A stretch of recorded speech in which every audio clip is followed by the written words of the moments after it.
Muy buenos días, bienvenidos a una nueva edición del Burgado Opina, aquí en la Cafetería Atlantis de Santa Cruz de Tenerife, en compañía de una de las personas cuyas decisiones tienen más relevancia para el futuro de nuestra ciudad, de la capital de la isla de Tenerife. Hablamos del primer teniente alcalde, además de concejal de proyectos estratégicos, de servicios públicos y de alguna otra cosa más que se me queda en el tintero, pero que ya lo trataremos en la mesa de hoy, don Carlos Tarifa. Muy buenos días, don Carlos. Pues buenos días y muy contento de estar aquí con ustedes. Antes que nada, agradecerle que haya aceptado la invitación para hablar de temas tan complicados como son los que le preocupan a la ciudadanía de Santa Cruz, que no deja de ser la capital de la isla de Tenerife y por lo tanto nos preocupan a todos los que vivimos en esta isla. El placer es mío, yo aquí vengo a responder a todo lo que me quieras plantear. Es la primera vez que coincidimos, hemos hablado alguna vez por teléfono, pero la verdad es que tenía mucho interés en conocerle porque siempre transmite mucho más a una persona cuando se la ve que cuando se la habla. Totalmente, yo ahí soy, las nuevas tecnologías hay que utilizarlas, pero lo que es la relación humana es lo que va a llevar siempre a que algo tenga éxito o no. Ese es mi... En eso estamos completamente de acuerdo. Antes que nada, ¿por qué Carlos Tarifa se acerca a la política? Pues mira, me acerco a la política sobre todo por algo en particular, y es Santa Cruz. El que me conoce sabe que desde que me afilié al Partido Popular en el año 2003, siempre he estado muy vinculado a la política municipal, siempre ayudando al Partido Popular en Santa Cruz de Tenerife, intentando que esta ciudad, que tiene un futuro prometedor, pues sea mucho más bonita de lo que en su momento lo era en el año 2003. Y hombre, a pesar de que uno también le pica a uno el gusanillo en algunos temas de ámbito regional o de ámbito nacional, yo te confieso que siempre, pues ha sido Santa Cruz y las mejoras en los distintos barrios lo que me ha hecho a entrar en política. Y bueno, y entré en política y en el Partido Popular, pues porque considero que es un partido que ofrece una serie de cosas a los ciudadanos, y está demostrado en grandes capitales de provincia como esta, que creo que diferencian, sobre todo en materia de gestión. ¿Se considera usted un liberal? Me considero una persona, y tú luego me dirás, oye, pues eso no es liberal, pero me considero una persona... Moderadamente liberal. Donde sí creo en que hay que darle a los ciudadanos las herramientas necesarias para que ellos también tomen algunas decisiones que no tiene por qué entrar la administración. En ese sentido, soy poco intervencionista. Entiendo que el empresariado de Santa Cruz es el que mejor conoce la ciudad, el que tiene que tener libertad para algunas decisiones. Tú, por ejemplo, sabes que hay un debate muy importante entre abrir o no la ciudad los domingos. Vamos a hablar de eso ahora viendo lo que tenemos aquí liada con el crucero, claro, que está aquí aparcado. Si tú me preguntas por eso, soy liberal. Pero evidentemente la política también tiene una parte donde tienes que intervenir, donde tienes que atender determinadas demandas en materia de servicios públicos. Por lo tanto, en la parte económica sí me lo considero. Vale. ¿Quién le da el empujoncito inicial para meterlo en una lista electoral dentro del Partido Popular? ¿Quién es su padrino? Pues en el año 2015, quien me dio la primera vez oportunidad de estar en puestos de salida fue Cristina Tavío, que en aquel momento pues se presentó a la alcaldía de Santa Cruz por segunda vez. Ella lo hizo en el 2011 y también repitió en el 2015, y en aquella lista yo era el número 8. Por una serie de circunstancias, pues tanto Cristina Tavío como otro concejal, Carlos García Nuño, se fueron del ayuntamiento, y a partir de ahí, un 24 de noviembre del 2017, entré de concejal en el ayuntamiento de Santa Cruz. Bueno, pues se le ha tocado el horario comercial, no solamente la apertura de los fines de semana. Genera controversia. ¿La posición cuál sería dentro de la legalidad existente con respecto a la apertura de las tiendas de Santa Cruz? Bueno, lo primero, tenemos que decir una cosa. ¿Nos gusta? Hay que preguntarse. ¿Nos gusta cómo está la ciudad los domingos? Yo creo que es una respuesta bastante fácil. Yo creo que... Hay a quien sí, hay a quien no. Seguramente hay a quien sí, que le guste, pero evidentemente creo que estamos perdiendo oportunidades económicas. Yo no conozco ninguna capital importante en el mundo que renuncie a perder actividad económica un día. Santa Cruz de los principios de este siglo todavía tenía una refinería en Santa Cruz, que dejó de refinar en el año 2008. A partir del año 2009-2010 se empezó a planificar una zona de influencia turística, que hoy va desde la avenida Naga hasta Méndez Núñez y hasta el mercado Nuestra Señora de África. Claro, la ciudad del año 2012, 2011, nada tiene que ver con la de hoy. Tú y yo estamos aquí en el Atlántico. En el año 2012, si queríamos darnos un chapuzón, teníamos dos opciones, o Parque Marítimo o Las Teresitas. Hoy tienes dos más, que son Los Charcos y Valle Seco. Pero es que dentro de cierto tiempo vas a tener algunas más, no solo en este entorno, sino también en otros entornos, como por ejemplo la Costa de Añasa, donde estamos trabajando en un proyecto que es el proyecto de La Mareta, que es muy importante. ¿Por qué te cuento esto? Porque al final las horas de sol y de tiempo estupendo que tenemos en esta capital, la gente la aprovecha para, sobre todo los domingos, hacer vida pegada al mar. Y todo eso hace que la gente se quede, disfrute, consuma, vaya a un restaurante, etcétera, etcétera. Por lo tanto, mi propuesta siempre ha sido no la de y ahora seguramente me dirás, pues usted no es tan liberal, no de la de un liberalismo salvaje de abramos todos los domingos, pero sí de un plan de etapas, porque esta ciudad está planificando una serie de obras que van a conllevar que los domingos tengamos más personas en la ciudad. Y a esas personas hay que darle servicios. No podemos tener aquí personas y que los servicios no estén de acuerdo o en consonancia con el número de personas que recibimos. Te pongo un ejemplo. Cuando se termine la obra del Elvira y Clavijo, vamos a tener un gran museo abierto en Santa Cruz de lunes a domingo. Hombre, salvo los turistas que estamos viendo tú y yo ahora mismo aquí delante, en esta magnífica terraza, lo normal es que el residente canario, ya venga en avión, venga en barco o sea residente en cualquier otro municipio de la isla de Tenerife, y los chicharreros, el tiempo que tengamos para disfrutar de un sitio como Elvira y Clavijo sea un sábado o un domingo. Y por eso yo sí creo que van a pasar tantas cosas en esta ciudad que el debate de la apertura de los domingos es un debate que está ahí, que es candente y que creo que hay que afrontar con un plan de etapas para, de alguna manera, que nadie salga perjudicado y que la beneficiada sea, en este caso, pues lo que es más importante, que es Santa Cruz. Usted en su programa electoral tenía clara una idea, abrir la ciudad al mar. Durante muchísimos años la ciudad de Santa Cruz ha estado construida de espaldas al mar. Totalmente. ¿Va a haber alguna posibilidad de que ese proyecto de abrir la ciudad al mar sea una realidad en los próximos 4 o 8 años? Bueno, la primera posibilidad de eso va en base a un convenio que estamos en su redacción entre el Gobierno de Canarias, Cabildo de Tenerife, Autoridad Portuaria y Ayuntamiento de Santa Cruz. Tiene que ver con esta fase inacabada de Plaza España con Dársena de los Llanos. Se va a construir un gran edificio comercial con 300 plazas de aparcamiento y de alguna manera por fin se va a abrir la posibilidad de que andando de manera ordinaria desde Plaza España hasta la Dársena de los Llanos, tú tengas un lugar de esparcimiento donde además tengas posibilidad de aparcamiento, donde tengas posibilidad de acudir a un restaurante, donde tengas posibilidad de pasear cerca de una marina que, como usted comprenderá, y yo creo que en eso estamos de acuerdo, no está en las condiciones que nos gustaría que estuviera.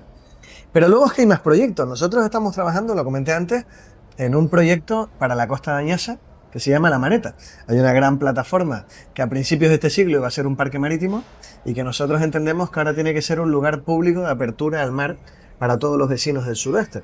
En todo el suroeste, desde Llano del Moro hasta Añasa Corán, estamos hablando de 50.000 vecinos que cuando quieren ir a bañarse, pues tienen dos opciones.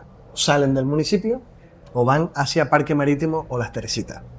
Y luego todo lo que tiene que ver con la modificación del plan especial de Las Teresitas, que lo estamos afrontando, porque la playa, la gran playa de la ciudad, tiene que tener sus reformas, tiene que tener un paseo y tiene que de alguna manera renovarse también. Usted es concejal de proyectos estratégicos. Sí. ¿Qué es un proyecto estratégico y qué no lo es?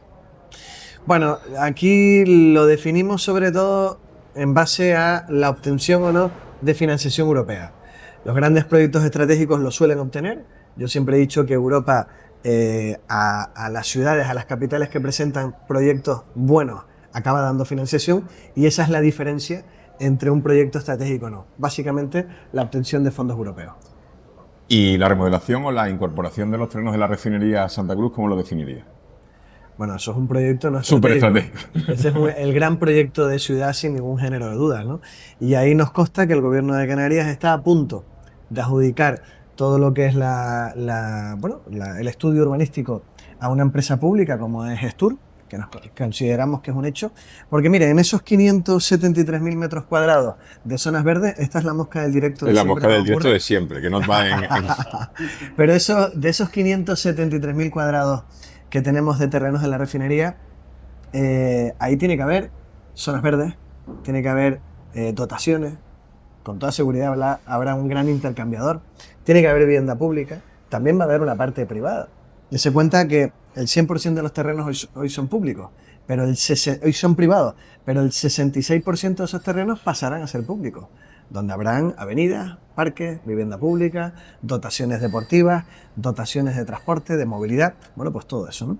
Y eso creo que va a reconvertir en esta ciudad en una ciudad muy potente y evidentemente con un aumento de población que vamos a vivir seguramente. Cuando esa parte de la ciudad sea ciudad, habrá que hablar de otro concepto de movilidad, pero el que tenemos hoy en el siglo XXI, en el 2025, ya es complejo. Estamos hablando de que estamos hablando todavía, no hemos definido del todo la zona libre de humo, libre de espacio cero. Tenemos el conflicto del carril bici que veremos a ver en qué queda todo esto. Y el aparcamiento en Santa Cruz no está solucionado. Bueno, hay varios temas, ¿no? La movilidad, yo creo que después de la vivienda, sin ningún género de duda, es el principal problema que tenemos en la ciudad. Lo primero, yo soy crítico con las decisiones que no se han tomado, y lo digo bien, los últimos años en Tenerife, ¿no? No puede ser que llevemos 18 años, cerca de 19, donde no se ha construido medio centímetro de tranvía en toda la isla de Tenerife, ¿no? Y por lo tanto, para mejorar la movilidad interna de Santa Cruz, nosotros necesitamos que el Cabildo apueste por más tranvías. Bueno, tenemos pactado un tranvía hasta la zona del suroeste, un pequeño aumento de esa línea 2, y yo soy muy defensor de la línea del tranvía entre el Intercambiador y Las Teresitas. Eso nos permitiría urbanizar toda la carretera litoral y darle una salida digna de transporte a muchos núcleos urbanos que lo necesitan y descongestionar el ir y venir a San Andrés, porque tendríamos un transporte mucho más limpio, mucho más sostenible y muchos vecinos abandonarían la opción de ir a San Andrés en su vehículo privado. En materia de aparcamientos, nosotros, te lo acabo de decir, con ese convenio con el puerto, con el gobierno y con el Cabildo, tendremos 300 aparcamientos en el entorno de la zona de los Llanos. Estamos proyectando un parking de 600 plazas de aparcamiento en colaboración con el Ministerio de Defensa en los bajos del cuartel de Almeida, que por fin hemos obtenido financiación y por supuesto la autorización por parte del Ministerio, que nunca, siempre se le había negado a la ciudad. Y luego, evidentemente, en esta ciudad hay que implantar el sistema de zona verde y zona azul. ¿Qué sistema significa esto? Bueno, en las zonas residenciales, la zona verde, preferencia de aparcamiento para los residentes, y en la zona azul, preferencia de aparcamientos de movilidad de rotación para favorecer al comercio. ¿Por qué? Porque lo que no podemos seguir es con el sistema una persona, un coche. O sea, no hay ciudad del mundo que apueste por ese sistema y creo que es un sistema totalmente erróneo. Y luego es verdad que Santa Cruz tiene otro problema, que es una bendición, que es ser capital, no solo de Canarias, sino de Tenerife. ¿Qué significa eso? Pues que todos los días entran 80.000 vehículos, durante 24 horas, 80.000 vehículos de fuera del municipio entran todos los días al ayuntamiento, a la capital de Canarias. Bueno, desde nuestro punto de vista, nos tenemos que mover de otra manera. Y te cuento una novedad que ha surgido de un foro, el famoso Foro Ciudad que hemos hecho, donde la Fundación Metrópolis, que es una fundación que ha ayudado muchísimo a otras grandes ciudades como Málaga o Bilbao a cambiar su fisonomía, nos ha dado algunas ideas. Y una de ellas me parece muy novedosa, y es hacer un tranvía entre Los Rodeos y el Intercambiador de Santa Cruz. Directo. Pero por la autopista.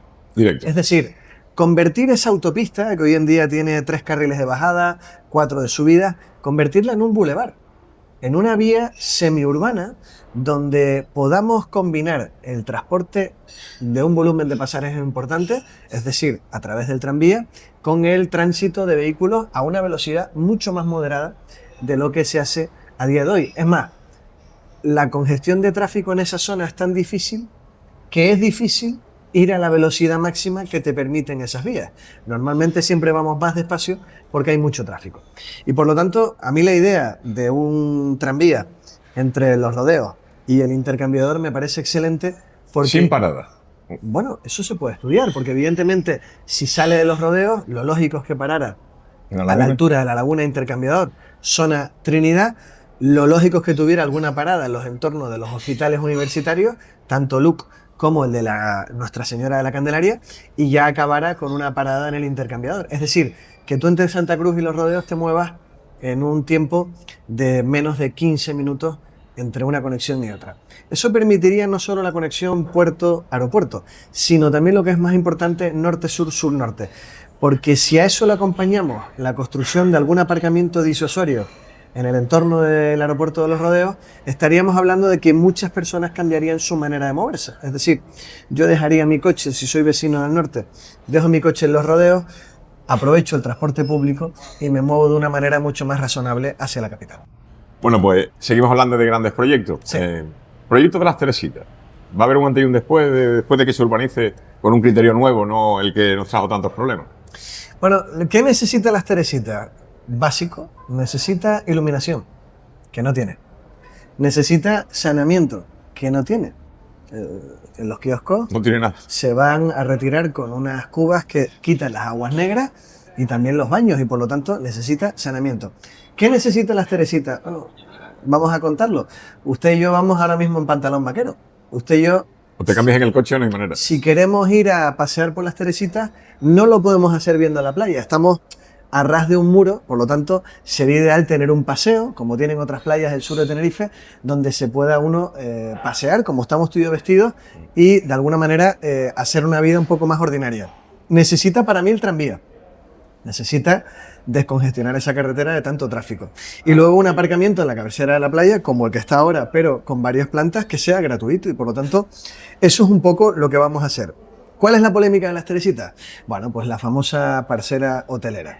Y esta historia es fácil de contar, para quien la quiera entender. Yo sé que hay una serie de plataformas en contra del turismo, que es estar en contra. Canarias tiene un Producto Interior Bruto de 55.000 millones de euros. El turismo aporta cerca de 30.000. Por lo tanto, ¿qué queremos? Un turismo sostenible. No queremos turismo de masa, queremos un turismo sostenible.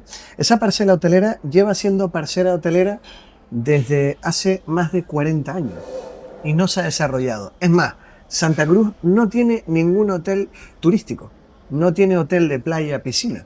Tiene hoteles ciudad, tiene hoteles casi para gente que viene aquí a hacer negocios, a participar de un congreso, a temas más bien dirigidos a la empresa.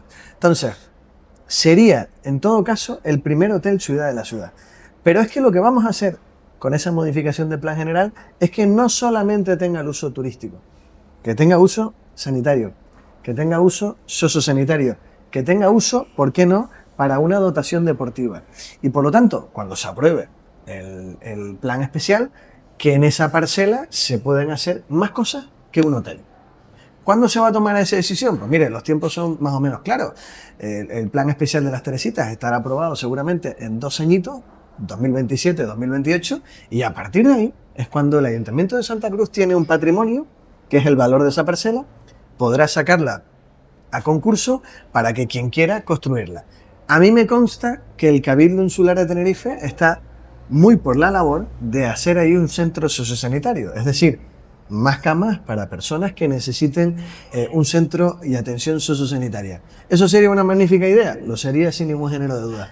Pero lo que no podemos es, porque usted sabe que las modificaciones en materia urbanística o los planes generales tardan mucho. Lo que queremos es dejar los usos abiertos de esa parcela para que si no se hace esa concesión en un tiempo corto, pues en el año 2033, 2034 o 2035, quien esté al frente del ayuntamiento pueda tomar una decisión mucho más amplia que simplemente poder construir un hotel. Nada de esto que estamos hablando cabe de entender que vaya a ser dentro de 4, 5, 6 años, a medio plazo. Estamos hablando de largo plazo. De largo plazo. Pero ahora tenemos un problema encima de la mesa, que es el carril bici. Ya está hecha la obra, y ¿qué hacemos con él? Bueno, vamos a ver. Historia del carril bici.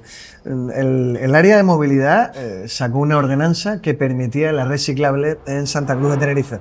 Esa ordenanza recibe un recurso totalmente lícito por parte de una asociación en el centro de Santa Cruz, que además consigue que en primera instancia se anule la parte de la memoria de impacto normativo. Para entender qué es esto, es el impacto que tiene esa ordenanza sobre los vecinos de Santa Cruz.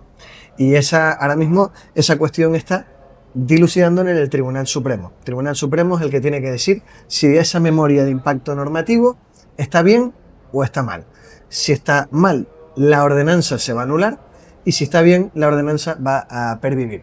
¿Qué es lo que ha pasado en medio? Que como medida cautelar, el Tribunal Superior de Justicia de Canarias, que es quien de manera parcial anuló esa parte de la ordenanza, nos ha dicho, pare usted la obra, de momento. Bien, ¿qué pretende este ayuntamiento? Bueno, pretende solucionar lo que nosotros entendemos que es una anomalía, que es tener una obra casi para entregar que no la puedes poner en servicio. Y lo que estamos intentando pactar con Zona Centro y con FAUCA en este caso, que son las dos asociaciones de comercio más cercanas a esta zona, es precisamente modificar lo que se ha hecho en la calle del Pilar y Villalbarbás, seguramente también en el ámbito de Méndez Núñez, para no renunciar a la reciclable. Nosotros ahora mismo en Santa Cruz entendemos que el fenómeno de los patinetes privados, el fenómeno que lo tenemos en la vía pública de los patinetes públicos y también de las bicicletas, que cada día hay más oferta de bicicleta eléctrica. ¿Y por qué? Porque hay que salvar pendientes, pues tenemos que darle también su espacio. Pero evidentemente lo que no vamos a hacer es permitir que una calle como el Pilar y Villalbarbás esté así, sin edie y sin una solución alternativa. ¿Ve usted interés político en este recurso, en esta asociación de vecinos? Bueno, yo mire, hay asociaciones. En este caso yo voy a dar el nombre, que es la Asociación de Vecinos del Perenquén, no tengo ningún problema en darlo. Hay asociaciones que cuando en Santa Cruz gobernó otra persona, cuando en Santa Cruz gobernó la izquierda, todo se hacía bien. Y ahora todo se hace mal. No solamente el carril bici, es que mire, somos el único municipio que tiene un plan de infraestructura verde, pero esa asociación se queja de cosas que no hacemos, que es supuestamente talar árboles de manera indiscriminada, cuando la decisión sobre un árbol la toma no en Santa Cruz, en cualquier parte de España, en cualquier municipio, la toma un técnico. Es que el centro de Santa Cruz tenía pocos parques infantiles, hemos hecho uno en la calle del Pilar con San Clemente, que es un éxito, solo hay que ver la afluencia de niños que disfrutan de un entorno haciendo actividad física al aire libre, que es súper importante para los pequeños, y también nos criticó la construcción de un parque infantil. Y bueno, por criticarlo critica todo. Entonces, usted me pregunta, ¿está la asociación de vecinos politizada? Hombre, cuando durante 14... Al servicio de un partido político, más que politizado. Durante 14 meses gobernó la izquierda, no decían nada, y ahora lo critican todo, pues yo creo que los hechos responden a su pregunta más que le responda yo. El templo masónico. A mí me parece una obra de arte. Se ha tardado mucho en restaurar, pero... Se ha tardado, lo hemos conseguido, yo creo que esa es la gran noticia. ¿Hubo dudas si acabar esa obra que se inició en una época donde Tino Guzmán estaba al frente de...? Bueno, yo creo que al final... Parece que hubo como un parón, ¿no? Hubo un parón y sobre todo lo que hubo dudas si fuéramos capaces de conseguirlo o no. Al final, cuando uno se empeña en un expediente, lo sacas adelante. Y en este sentido, creo que es un lujo que el único templo masónico que tiene todo el país, es decir, España, pues esté en Santa Cruz de Tenerife. Y por lo tanto, es otro recurso más para generar economía en el municipio, creo que es la parte más importante. A mí me parece que ha sido un acierto tener ese templo en las condiciones que está y seguramente será un atractivo turístico más. Totalmente. Bueno, pues vámonos a las ordenanzas municipales, porque últimamente, aparte de todo, también tiene su responsabilidad los servicios municipales, sí, que es el paquete más importante de las competencias municipales y los que más nos damos todos los habitantes. Se ha convertido usted en un experto en ordenanzas municipales, ¿no? Porque se las ha tenido que estudiar.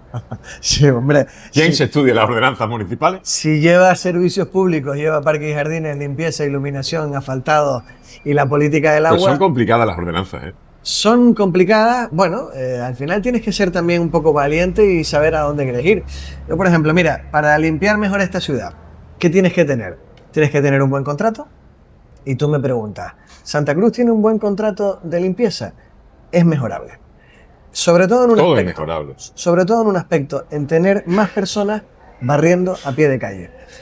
¿Podemos exigirle a la empresa más personas a pie de calle en el número que nos gustaría? No, porque el concurso cuando se sacó, se ideó entre el 16 y el 17, se sacó en el 18, se adjudicó en el 19.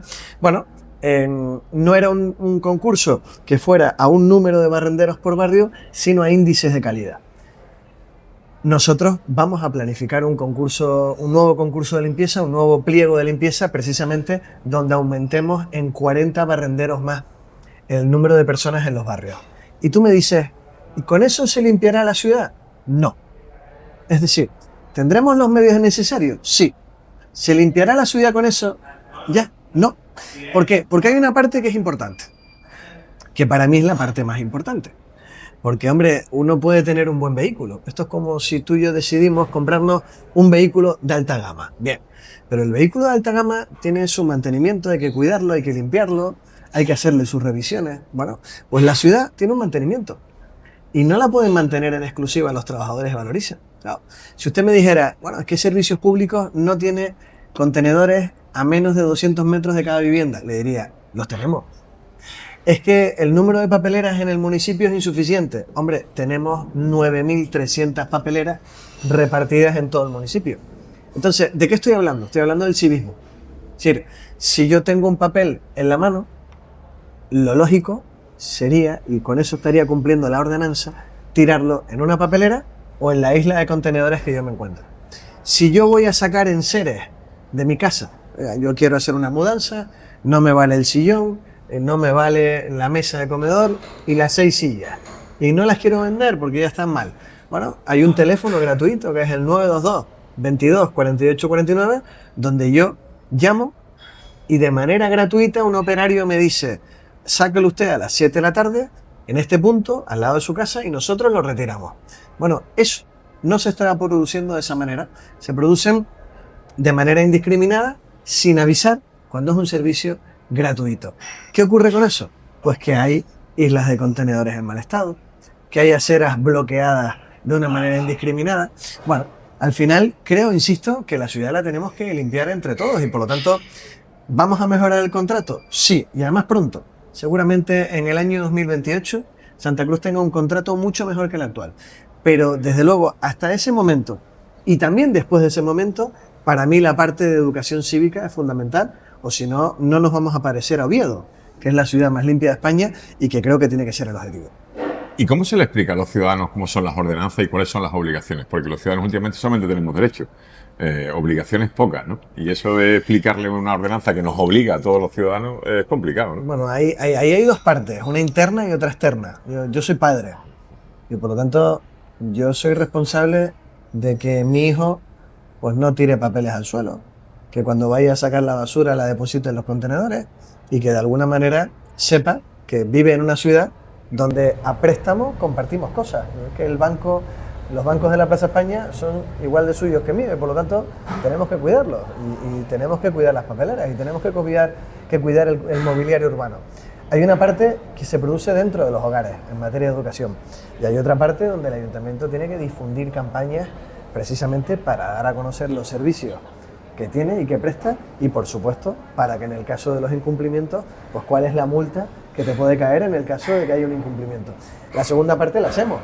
Usted se acordará de la famosa campaña de la silla, donde yo puse a mucha gente a pensar. Yo cuando me portaba mal en el colegio, me sentaban en una silla. ¿Y qué ocurría en aquel momento? Bueno, pues que yo acababa pensando, oiga, pues eso que le has hecho al compañero no es lo correcto. Bueno, pues sacamos la silla, ¿por qué?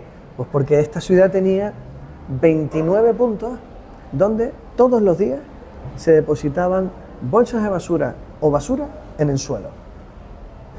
Claro, no es normal. O sea, no es normal. Tú me dices, no hay contenedores, entonces te diría, es normal. Pero habiendo un contenedor a menos de 200 metros de cada vivienda, yo eso no lo puedo considerar normal. Hemos sacado la campaña de la silla y hemos reducido los puntos negros a 14. Y ahora estamos sacando otra campaña, que es la campaña del papel amarillo. ¿Qué significa el papel amarillo? De la multa. Es decir, oiga, si el ayuntamiento le pone los contenedores. El ayuntamiento tiene un contrato que todos los días recoge todos los contenedores que hay en la ciudad, algunos incluso en rotación 2 o 3 veces al día. Y usted así todo deposita bolsa de basura en el suelo porque se cree que puede vivir al margen de la ley, pues ahí entra la campaña del papel amarillo, es decir, de la multa. Y la multa, antes me hablaba de las ordenanzas, ya no es de 150 euros. La señora Patricia Hernández, la portavoz del Partido Socialista en Santa Cruz, quería tener esta ciudad tan limpia que la multa por ensuciarla era de 150 euros. No, ahora la multa es de 2.000 euros. Desde 2.000 euros te puede caer si tú dejas una bolsa de basura en el suelo. Yo creo que tenemos todos la obligación de colaborar con la limpieza. Yo estoy seguro que las personas que dejan la bolsa de basura en el suelo no dejan la basura repartida en su vivienda, entre el pasillo, el baño y la habitación donde duerme. Por lo tanto, yo lo que quiero es que se haga lo mismo en la ciudad. Es decir, que si tenemos contenedores y que si tenemos papeleras, no nos encontremos con algunos espectáculos que lamentablemente todavía nos encontramos en algunos puntos de la ciudad. ¿Ha servido para algo el pleno extraordinario de limpieza o va a servir para algo? Bueno, yo creo que al final la señora Hernández está nerviosa y permíteme que meta una pequeña cuña política porque tiene las mismas encuestas que tiene el Partido Popular. Y el Partido Socialista, no solo en Santa Cruz, en toda España está de capa caída con todo lo que está sufriendo. Y por lo tanto, quien antes acostumbraba a hacer 8 meses de campaña, está empezando la campaña 23 meses antes. Yo creo que no ha servido para nada. Es más, ¿de qué puede dar lecciones el Partido Socialista en materia de limpieza cuando en Las Palmas de Gran Canaria tienen el contrato de limpieza vencido desde el año 2019 y acaban de adjudicar un contrato extraordinario de limpieza por cuestiones relativas a salud pública y por una plaga de ratas en la ciudad de Las Palmas que además puede conllevar a una huelga de los trabajadores de limpieza que se ven desangelados y de alguna manera apartados por el propio consistorio? Si esa es la gestión que quiere traer Patricia Hernández a Santa Cruz, pues evidentemente se va a encontrar con el Partido Popular de frente. ¿Qué otros servicios públicos están o son mejorables en Santa Cruz? Porque hablaremos específicamente del ciclo integral del agua, que creo que es de las cosas más complicadas de atender correctamente, pero también está el tema del alumbrado público. El alumbrado, ese es muy importante. Que tiene ahora un reto por delante importante, porque va a competir con Vigo en bombillas aquí en Santa Cruz, ¿no? No, bueno, vamos a ver. Primero el alumbrado ordinario. Nosotros hacemos muchas actuaciones para mejorar los sistemas de luces. Algunas donde hay recambio y se ponen báculos o farolas, en este caso, que son LED, y otras novedosas. Mira, te cuento algo que hicimos en María Jiménez. Históricamente, cuando tú acababas la trama urbana de María Jiménez y te dirigías hacia la Charca, toda esa carretera estaba oscura. ¿Qué hemos hecho? Claro, es una zona que no puedes urbanizar, estamos dentro de un parque, en este caso reserva de la biosfera como es Anaga. Pues hemos puesto farolas solares que durante el día se cargan y por la noche hacen una labor fantástica, sobre todo en materia de seguridad. Luego, en materia de iluminación, pues también la parte, en este caso, de la Navidad, que considero que es importante. Nosotros vamos a estrenar el 20 de noviembre el alumbrado de Navidad y cerca de 60 días vamos a tener pues, un alumbrado muy importante que va a generar una actividad y un auge del comercio y de la restauración en el municipio. Luego hay otros servicios como los servicios de asfaltado. ¿Ha dicho 20 de noviembre para la inauguración del alumbrado público? 20 de noviembre a las creo que 7 de la tarde. Me lo comentaban otro día mis chicos, yo también tengo hijos, tengo unos pocos. Me decían que vamos a ir a Santa Cruz al encendido de Navidad. Digo, ¿cómo? Pues me alegro. Se va de la Orotava a pues Santa mira, Cruz. Eso me alegra que me lo digas. Como planazo, ¿eh? Y te voy a hablar de mi miedo. Porque el año pasado decidimos cambiar de Plaza del Príncipe, un sitio más coqueto, más pequeño, a la Plaza de la Candelaria. Fue una apuesta que hicimos y yo te confieso que minutos antes de llegar a la Plaza de la Candelaria decía, Dios mío, como esté vacío, va a ser un fracaso. Y fue un éxito absoluto. Te aseguro, porque ya hemos visto los diseños, que este año va a ser todavía mucho más bonito que el año pasado. Y por lo tanto, creo que ahí estamos haciendo algo que creo que es importante y al final es, de alguna manera, poner en valor el comercio, la restauración y la belleza de esta ciudad en una época tan importante como las Navidades. Siguiendo un poco por tu hilo, está también en materia de asfaltados y arreglo de acera. Mira, ahí te anuncio que a partir del mes de enero vamos a tener un acuerdo marco, un gran acuerdo marco, con 140 millones de inversión para seguir mejorando aceras en esta ciudad, que hay que cambiarlas y muchas, y en muchos barrios de la ciudad, y también para mejorar los asfaltados. Creo que es importante, al final, que tener un buen contrato de mantenimiento hace que los barrios de Santa Cruz, que las calles de Santa Cruz, pues reluzcan como tienen que relucir. Y luego, si me llevas a la parte del agua, ahí entramos... Eso es tremendo. Ahí entramos en una debilidad que tengo. Yo reconozco que me encantan muchas cosas del ayuntamiento, pero la política del agua la considero fundamental. Y más en una isla, ¿no? Y más en una isla. Mira, primero, con respecto al agua de abastecimiento, hay que saber que nosotros nos abastecemos de la desaladora. Cuando estamos en nuestras casas y abrimos, el agua que sale es agua desalada, que por cierto se puede beber. El agua de Santa Cruz se puede beber. Segundo, Hay municipios en Canarias que tienen un 60 o un 55% de pérdidas en su red. ¿Qué significa eso? Que como las tuberías van de manera subterránea, sufren pérdidas de hasta un 50 o un 60% gota a gota del agua de los manantiales o del agua desalada. Nosotros teníamos, y lo digo en pasado, unas pérdidas del 8%. ¿Y qué hemos hecho? Presentamos un proyecto a Europa para digitalizar los contadores de los domicilios de Santa Cruz, que han sufrido el cambio a coste cero, porque Europa me dijo, adelante. ¿Con qué objetivo? Minimizar ese 8% y llevarlo casi al cero. ¿Por qué? Porque antes pasaba que tocaban el timbre, soy el operario en masa, entonces entraba, apuntaba el consumo y salía. Claro, entre una visita y otra había un consumo. Si la red, por lo que fuera, goteaba, estaba rota y eso se iba de alguna manera perdiendo, eso no se detecta, salvo de mes a mes. Ahora lo vamos a tener digital, es decir, yo puedo detectar si en su calle está habiendo una pérdida, porque el consumo se dispara y por lo tanto digo, aquí está pasando algo. De hecho nos pasó en Ofra, en la parte alta de la Avenida de los Príncipes, yo me acuerdo de que en un momento se abrió un socavón adyacente a un edificio, de hecho por precaución se desalojaron unas 70 familias y se descubrió que era por la continua pérdida de agua de una tubería que fue, pues de alguna manera, haciendo un agujero y laminando el terreno hasta que, no el edificio, pero sí una zona adyacente al edificio, un local, se vino abajo con una caída de casi 3 metros porque el agua había hecho eso. Y por lo tanto, creo que es importante contar, y además agradezco que me des esta oportunidad de contar las cosas que hacemos bajo tierra, que son tan importantes o más de las que hacemos a ras del ojo humano, como digo yo, ¿no? Y luego está una parte que, bueno, yo siempre he dicho que la política es temporal, hoy estás y mañana no se sabe, pero si me siento orgulloso de algo a título personal es de la política de vertido cero. Para que te hagas una idea, nosotros teníamos vertidos autorizados al mar, es decir, el gobierno de Canarias te autoriza a determinadas aguas negras, tratarlas y tú tirar esa agua al mar ya tratada, sin generar impacto en el medio ambiente. Los teníamos en Higueste de San Andrés, lo teníamos en Tachero, Taganana, los teníamos en San Andrés, los teníamos en Añasa y en Acorán. ¿Qué ha hecho este ayuntamiento? Pues invertir 19 millones de euros en algo tan sencillo como es lo siguiente: hacer obras para recoger esas aguas negras y o conducirlas hasta la depuradora o impulsarlas hasta una gran conexión que tenemos a la altura de la autopista del sur para llevarlas también a la depuradora de Santa Cruz. ¿Por qué?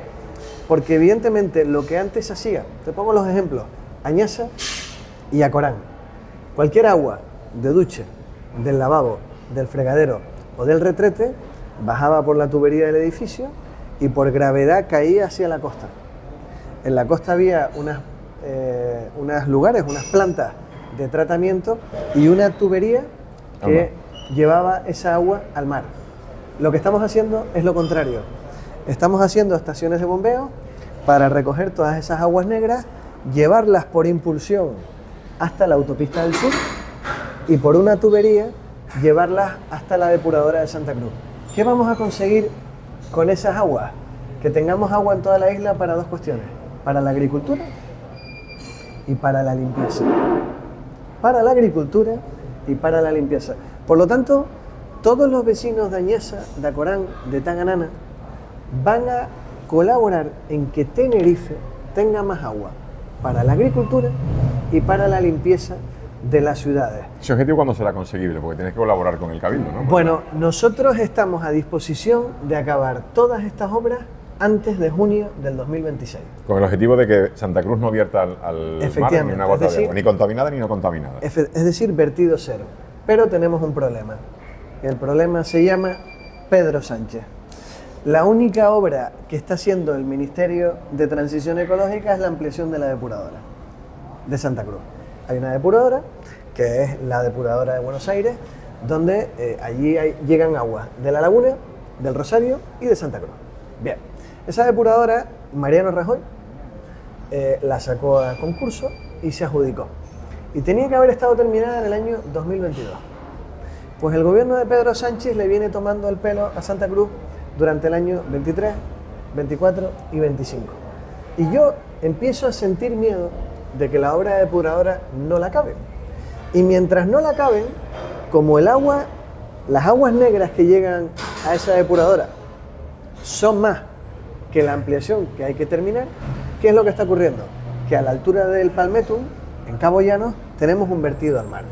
Yo acabo de contar cómo se van a acabar con los vertidos de Añasa, de Acorán, de Igueste, de San Andrés, de Tachero y de Taganana. Pero sin embargo, el gobierno de Sánchez no es capaz de acabar una obra para acabar con ese vertido de Cabo Llano.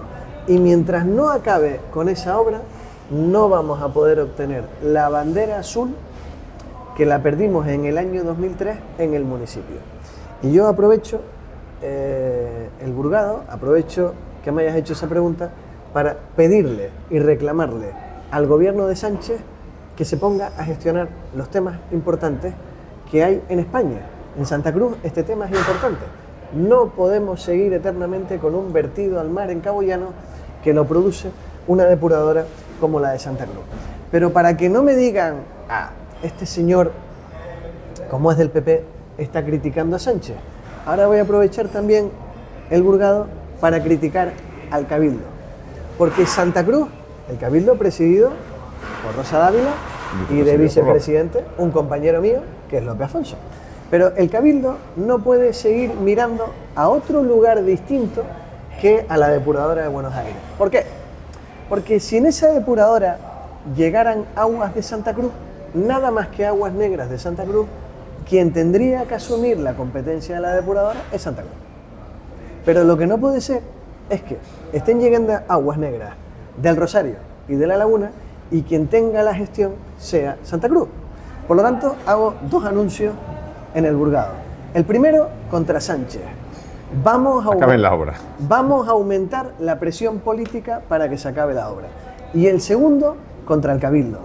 Santa Cruz no aguanta más tiempo gestionando esa depuradora. El Cabildo tiene que cumplir la ley y tiene que gestionar la depuradora de Buenos Aires. ¿Le guste o no le guste? Se me quedan un montón de temas y tenemos que ir avanzando. No es su competencia, pero el problema de los sin techo en Santa Cruz últimamente ha cogido mucho bombo. Sí. Por una sentencia judicial que deja un poco las cosas en el limbo, ¿no? Sí, pero vamos a ver, el problema de las personas sin hogar se resuelve muy fácil. Primero, en materia social, los municipios tienen sus competencias y no puede ser que el resto de municipios de la isla no las cumplan. O sea, una persona sin hogar de Arona, de Adeje, de Granadilla, del Puerto, de La Orotava o de Tacoronte, lo que no puede ser es que acabe en el barrio de Azorín, en Santa Cruz. No, los municipios tienen sus competencias y por lo tanto yo lo que pido es que la gente asuma sus competencias. Segundo, ¿tenemos cubiertas las competencias nosotros en materia social? Sí, pero no las sanitarias. El gobierno de Canarias, a esas personas que están en la calle, que tienen adicciones o que tienen una clarísima enfermedad de carácter psiquiátrico, tiene que atenderlas. Igual que el Ayuntamiento de Santa Cruz tiene 2 unidades móviles para los casos sociales, ya le hemos dicho al Gobierno de Canarias, ya le hemos dicho a la Consejería de Sanidad, usted tiene que sacar una unidad móvil a la calle con personal sanitario para atender a pie de calle a personas que necesitan convencerlas de ser atendidos. Y luego, si hay coordinación, que yo creo que ahora mismo por parte del Ayuntamiento hay mucha voluntad, pero por parte de la Consejería de Sanidad no veo voluntad, tiene que haber coordinación para que esos expedientes entren en el juzgado, entren en Fiscalía, inmaculados, y un juez pueda adoptar la decisión de si hay que quitarle o no la curatela, es decir, si hay que quitarle o no la capacidad jurídica a una persona y que esté en un centro especializado. Mientras eso no ocurra, pues evidentemente algunas situaciones no deseables se están produciendo en el centro de la ciudad. Yo estoy intentando no hablar de política casi ni autonómica ni nacional, porque los tiempos que corren, pues bastante tenemos con preocuparnos de la República Independiente de nuestras casas y en este caso la República Independiente de nuestro ayuntamiento, ¿no? Pero es inevitable preguntarle por las últimas novedades, las últimas noticias, básicamente si le parece que ha llegado a tiempo la dimisión de Mazón y si debería dimitir Ángel Víctor Torres después de lo conocido. Bueno, los tiempos de cada uno los decide cada uno. Si usted me pregunta a mí, Yo creo que Masón tenía que haber dimitido antes. Yo creo que, fíjese usted, lo importante tampoco era la dimisión de Masón. Lo importante es la reconstrucción, en dos sentidos. Primero, está clarísimo que en la Comunidad Valenciana hay que hacer obras hidráulicas, que por cierto, la gran mayoría son competencia del Estado, para que esto no vuelva a suceder. Esto lo vivimos en Santa Cruz a escala en el año 2002. Y en Santa Cruz se han invertido muchos millones de euros para la canalización de aguas de lluvia. Eso es lo importante. Pero creo que llega la dimisión tarde, porque evidentemente ni la sociedad valenciana y seguramente ni el propio Masón merecían vivir lo que vimos todos televisados hace unos días en el aniversario y en ese funeral de Estado. Y por lo tanto, yo creo que tenía que haber sido antes. Me alegro de que lo haya hecho y ahora lo que toca ya no está Masón. Lo que toca es hablar de la reconstrucción y por lo tanto se le acabaron las excusas a Sánchez. El socialismo decía, como está Masón, bueno, ya está. Ahora que pongan la financiación y que se arregle el problema y que esas cosas no vuelvan a suceder. Y luego con respecto a Ángel Víctor Torres, bueno, cada uno pone el nivel donde quiere, ¿no? Si los socialistas canarios quieren tener ese nivel y ese perfil al frente del socialismo canario, que lo digan. Es decir, que salgan y digan en una rueda de prensa, nos encanta tener a un líder en Canarias que miente de manera descarada a todos los canarios. Y entonces todos los canarios sabremos que el PSOE de Canarias, lo normal es que mienta. Pues claro, yo no puedo decir a partir de hoy, yo no te conozco. Eso es lo que ha hecho Koldo. Tú y yo hemos sentado, hemos hablado por teléfono o ya nos conocemos. Tú y yo habíamos hablado por teléfono. Y tú y yo personalmente nos estamos conociendo en esta entrevista. Hoy. Yo no puedo decir a partir de hoy y empezar a decirlo mañana, yo a ti no te conozco. Es que ha dicho que no lo conocía. Es que ha dicho que no se había mensajado con él. Es que ha dicho que no se había interesado por la contratación de lo que la UCO, no el Partido Popular, no. La UCO ha señalado, no en este informe, que también, sino en el primer informe en el que señaló a Ábalos que se había tejido una trama criminal para contratos públicos y mordidas. Claro, vuelvo al inicio. Si el socialismo de Canarias quiere tener al frente a alguien que ha mentido, que lo diga, que debe una rueda de prensa. Mira, una persona que lo podría dar es la señorita Nira Fierro, que salga y que lo diga. Oye, nos encanta tener a un mentiroso al frente del socialismo canario. Y a todos los canarios le quedará claro, pues, quién es Ángel Víctor Torres. Bueno, pues antes de acabar, ¿a qué se dedicaría Carlos Tarife cuando abandone la política? Bueno, esa es una pregunta muy interesante. Yo antes de este mundo era autónomo. Vaya profesión. De riesgo. Pero eso sí, un día hablamos de autónomo. Solamente de autónomo. Con mucha vitamina. Héroes de este país. Con mucha vitamina para uno no ponerse malo. Yo era autónomo y estaba en el mundo de los seguros. Bueno, lo tengo que pensar. Lo que pasa es que uno tiene ambiciones y sueños y a mí me gustaría seguir un tiempo en política y muy vinculado a Santa Cruz. Pero la decisión no depende solo y exclusivamente de mí. ¿Se ve como alcalde de Santa Cruz? Bueno, yo estoy a disposición del partido, en particular de mi entrenador, si esto lo llevamos al mundo del deporte. Mi entrenador se llama Manolo Domínguez y yo estoy siempre a disposición de mi entrenador.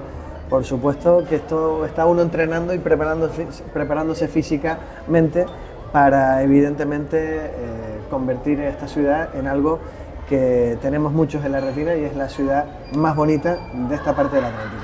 Pues la próxima vez hablaremos de Lamine Yamal. Por cierto, ¿qué le parece el chaval? ¿Va a triunfar o se va a quedar en veremos? Porque el entorno no es muy... Mira, en la vida... Vaya cosa para acabar, En la vida tienes que decidir qué quieres ser. Y si Lamine Yamal quiere sentarse en algún momento en la mesa donde estuvieron sentados Cristiano Ronaldo o Messi, tiene que dedicarse de manera profesional a lo que está haciendo. Eso lo dice un barcelonista de pro. Yo soy muy del Tenerife, pero también muy del Barcelona. Pues don Carlos Tarife, un placer haberlo conocido y que le conste a usted que me han dicho que el bizcocho de su señora madre es fantástico, con lo cual la próxima vez que venga me va a tener que traer uno. Hecho.